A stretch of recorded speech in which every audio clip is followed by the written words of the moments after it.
Hey there, Lysa Allman-Baldwin here again, and in today's video we are talking about common leadership mistakes and how to avoid them. Now, we know as a leader, right, supervisor, manager, key decision maker, people that are under your umbrella of supervisory role don't always remember that you are not perfect. They kind of see you as the person in charge and you're supposed to have all of the answers.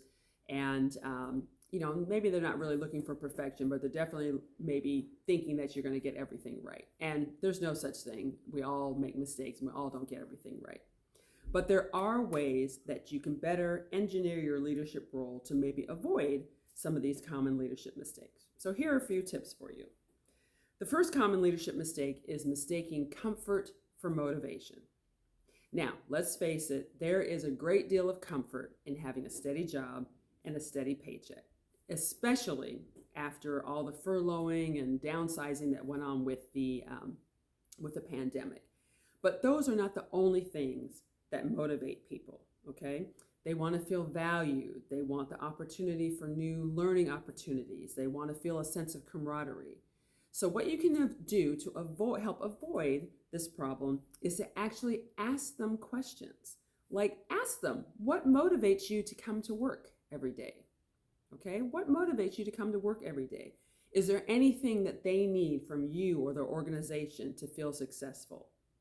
And are there any general ways that you can help them feel more productive? Just asking them questions, okay? Not carving out bonding time. Now, I know that it's a fine line between being someone's leader or supervisor and being their friend. And that's a hard one to straddle sometimes. But if you lean too far into the leader and the supervisor role, it can cause people to feel disconnected from you and like you're unapproachable. Meeting at the water cooler now that we're back in the office and everything and talking about what we did on the weekend is a start, but it's not enough. So to avoid this, you really need to schedule some regular bonding time. Now, this doesn't have to be difficult. It could be something like planning a lunch and learn, where everybody brings their lunch and you sit around and in a relaxed and inviting environment, you can talk about your work challenges, you can talk about your home life challenges, but it's just a time to simply be people instead of supervisor and supervisee, okay? You can arrange a team building outing, and especially now that we're getting back out after the pandemic. You can go bowling, you can go miniature golf. There's all kinds of things that you can come up with. You can do something in the office, but some kind of team building activity so everybody feels like they're on a level playing field, okay? And then, of course, there's always the scheduling specific one-on-one appointments where you can ask your employees, are there any challenges that are going on? Do they have any great ideas that they can bring to the table and so forth, okay? And also, don't forget to share your challenges as well. Even though there may be things that are confidential that you can't share with them, you still are a human being and you still have challenges. So sharing some of your challenges makes them feel like you are actually trying to connect with them. Another common leadership mistake is not making sure everybody is on the same page.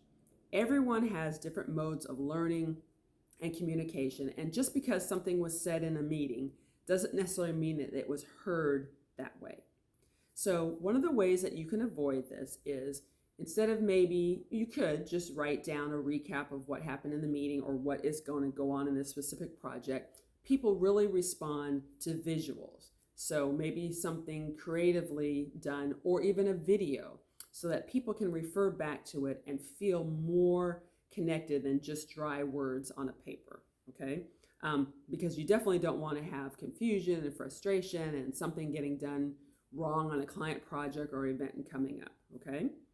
And you could also use the SMART goals, right? Specific, measurable, attainable, relevant, time-bound, right? Those SMART goals. That's another way to achieve making sure everybody's on the same page.